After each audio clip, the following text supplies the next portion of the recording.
오늘 우리 주시는 하나님의 말씀은 잠언 28장 15절에서 28절까지의 말씀입니다. 잠언 28장 15절에서 28절까지 우리 한 목소리로 봉독하시겠습니다.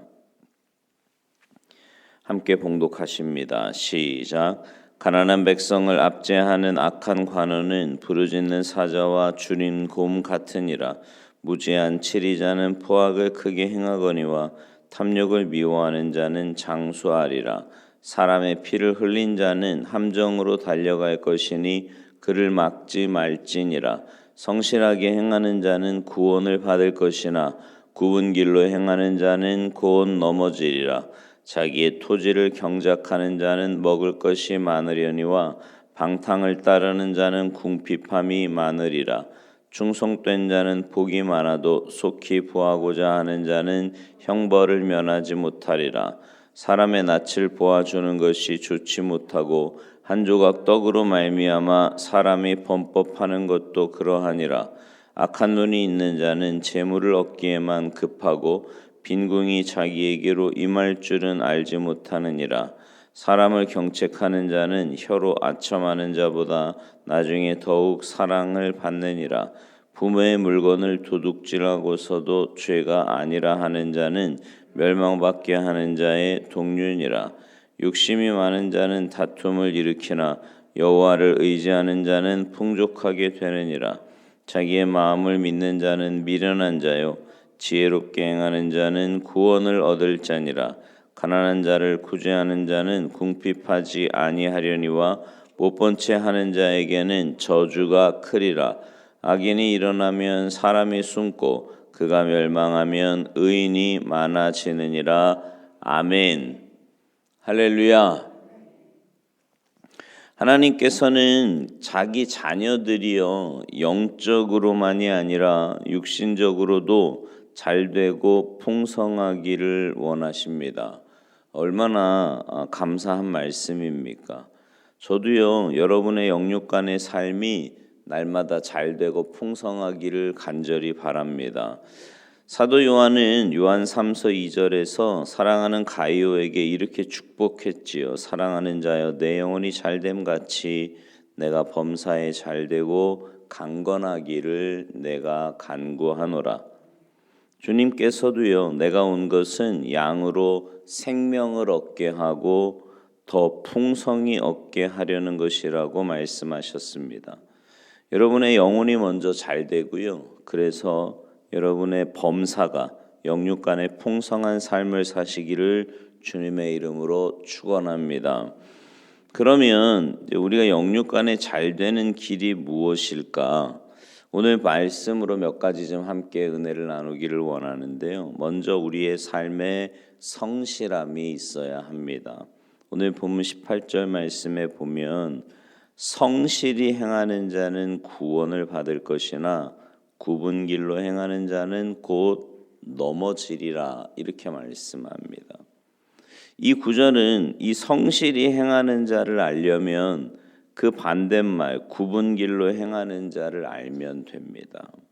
여기 굽은 길로 행한다라는 말은요 마음이 삐뚤어진 것을 말해요. 그러니까 성실하다는 건 뭐냐면 모든 일들 매사를요 바른 마음을 가지고 일하는 것을 가리킵니다. 마치 그 다음 19절에 자기 토지를 경작하는 사람처럼 그렇게 해야 하는 거예요. 심으면 거두리라는 하나님이 주신 거룩한 비전을 가져야지 쓸데없는 공상인 판타지가 되어서는 안 된다라는 말입니다. 하는 것만 봐도 비전과 판타지를 구분할 수 있지요. 같은 꿈을 가져도 그 꿈을 위해 환상을 위해서 땀 흘리는 사람은 비전을 가진 사람이고요. 땀을 흘리지 않는 사람은 판타지를 쫓는 사람입니다. 신앙생활도 마찬가지예요. 신앙생활에 성실해야 합니다. 성실한 사람은 그 마음이 옥토와 같아서 하나님의 말씀이 30배, 60배, 100배의 결실을 맺게 되는 거지요. 형식적이 아니고요. 모양이 아닙니다. 하나님 나라는 진실이 아니고는 통하지 않는 곳입니다. 심는 대로 거두리라. 이것이 하나님 나라의 법칙입니다. 성실한 자에게 영육간에 풍성한 열매가 있게 된다라는 겁니다.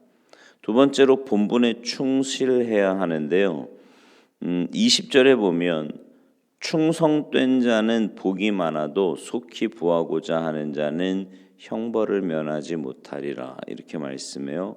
속히 부하려고 하지 말고 자기 본분에 최선을 다하라는 말씀입니다. 너무 돈에 욕심내서 일하지 말라는 거예요. 속히 부하려고 하는 일에는 무슨 문제가 생겨도 생기지요.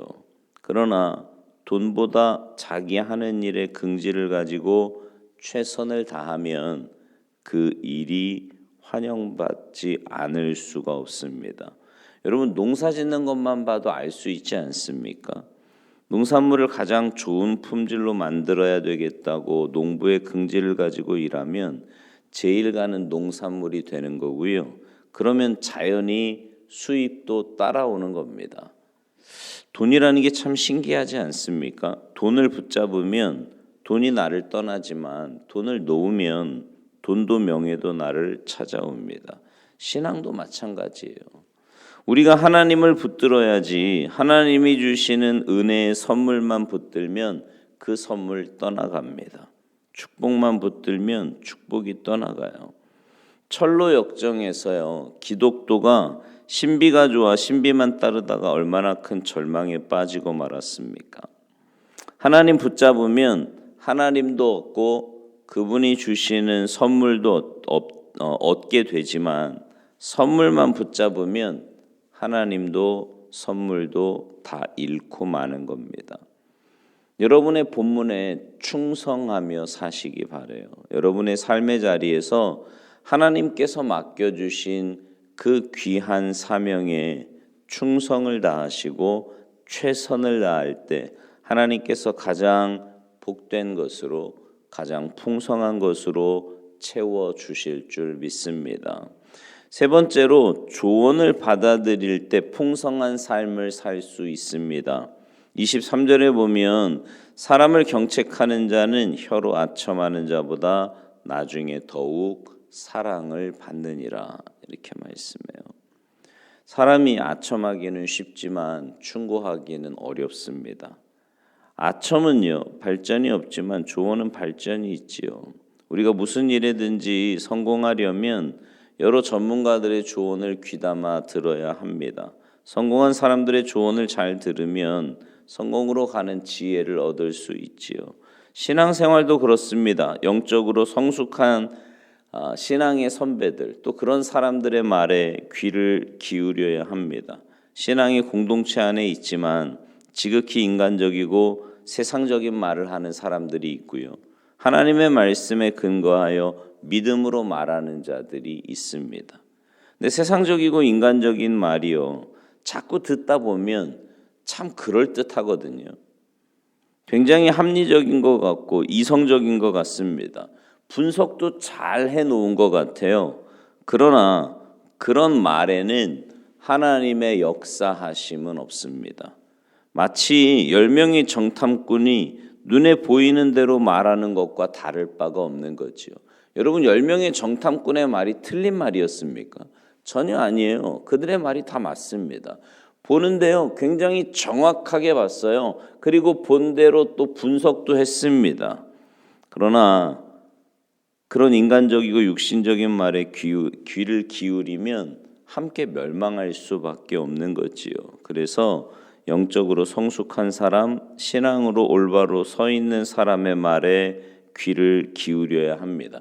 근데 이제 문제는 뭐냐면 이게 영적인 말인지 인간적이고 세상적인 말인지 구분을 못하는 거예요. 그냥 아까도 말씀드렸지만 굉장히 합리적인 것 같고요, 이성적인 것 같고 분석도 잘 해놓은 것 같거든요. 그러면 그게 영적인 것처럼 착각하기 쉽습니다. 아니에요. 여러분, 영적인 말이라는 건 다른 게 아니라 하나님의 말씀에 근거하고, 여러분 한 번만 더 생각해 보면 이게 과연 믿음의 말인지 아니면 인간적인 말인지, 이게 하나님이 기뻐하실 일인지 아니면 사람을 기쁘게 하는 일인지 보면 알 수 있지 않습니까? 영적인 말, 믿음의 말에 귀를 기울이며 살 때 내 영혼의 풍성함을 맛보며 살 수 있는 겁니다. 그 믿음으로 살아갈 때 하나님의 역사하심도 체험할 수 있는 거지요. 바라기는 여러분의 신앙생활이 신앙의 선배들의 조언에 또 믿음의 사람들의 말에 귀를 기울여서 하나님의 풍성하신 은혜와 역사를 체험하며 사시기를 간절히 바랍니다. 마지막으로요, 여호와를 바라보는 자가 풍성함을 누립니다. 25절에 보면 욕심이 많은 자는 다툼을 일으키나 여호와를 의지하는 자는 풍족하게 되느니라. 여러분, 지금 이 세계가 왜 다투고 싸웁니까? 조금이라도 더 갖겠다는 거지요. 그러나 여러분, 우리가 믿는 건 뭐예요? 우리가 최선을 다하면 모든 부족한 부분은 하나님이 채우신다는 사실입니다. 이제 올 한 해 얼마 안 남았잖아요. 올 한 해 이렇게 한번 뒤돌아보세요. 올 한 해 동안 하나님이 우리의 삶 가운데 어떤 은혜를 주시고 또 어떤 역사를 하시고 어떻게 채워주셨는지 한번 뒤돌아 생각해 보시라고요. 하나님의 그 은혜가 있었기에 오늘 우리가 이 자리까지 올 수 있지 않았습니까? 그러므로 여러분, 사람이 충족시켜주지 못한다고 다투지 말고요, 하나님께서 채워주실 거 믿고 최선을 다하며 사시기 바랍니다. 가나의 혼인잔치에서도 주님이 부족한 것을 채우실 때 기쁨이 충만했어요. 요셉도 보세요. 절망 중에도 맡은 일에 최선을 다하며 하나님 바라보니까 하나님께서 역사하시고 하나님이 높여주시지 않습니까? 시시하게요, 사람에게 매달려서 더 달라, 더 주라고 하지 마십시오. 사람이 추해질 뿐입니다. 부족한 것은 하나님께서 어떤 면에서든지 채워주실 것을 믿으시고 내 일이든 남의 일이든 최선을 다하시면 하나님께서 반드시 풍성하게 채워주실 겁니다. 그래서 오늘 본문은 하나님만 의지하라고 말씀하시는 거예요. 사랑하는 성도 여러분, 다시 말씀드리지만 하나님은요, 우리들의 영육의 풍성한, 영육 간의 풍성한 삶을 살기를 원하십니다. 말씀의 원리에 온전히 순종하며 사셔서 하나님 예비하신 하늘의 신령한 복과 땅의 기름진 복을 받아 누리며 사시기를 주님의 이름으로 축원합니다. 기도하시겠습니다. 하나님, 우리를 주님의 자녀 삼으시고 이 땅에 사는 동안 하늘의 그 신령한 복과 또 땅의 기름진 복을 받아 누리며 살기를 원하시는 하나님, 하나님께서 삶의 원리를 가르쳐 주실 때마다 하나님, 내 고집과 내 생각과 내 경험과 내 모든 것 주님의 십자가 앞에 내려놓고 주님의 그 말씀의 원리만 꼭 붙잡고 믿음으로 순종하며 살아가는 우리 모두가 되도록 주님 도와주시옵소서. 그래서 그렇게 믿음으로 순종하는 자에게 예비하신 그 놀라운 은혜와 복을 받아 누리며 살아가는 우리들 되게 하시고, 우리의 삶이 믿음으로 사는 자의 삶이 얼마나 복된 삶인지, 또 하나님 말씀대로 순종하며 사는 삶이 얼마나 아름다운 삶을 사는지 우리의 삶으로 날마다 증거하며 살아갈 수 있도록 은혜 내리어 주시옵소서.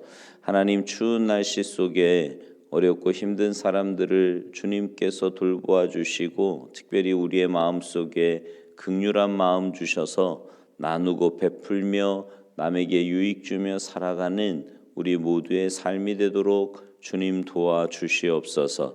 특별히 하나님, 이 새벽에 하나님의 은혜와 또 하나님의 도우심과 역사하심을 사모하여 주님 앞에 나온 주님의 귀한 백성들의 기도와 간구에 주님 응답하시고 역사하여 주시옵소서. 감사드리며 예수님의 이름으로 축복하며 기도하옵나이다. 아멘.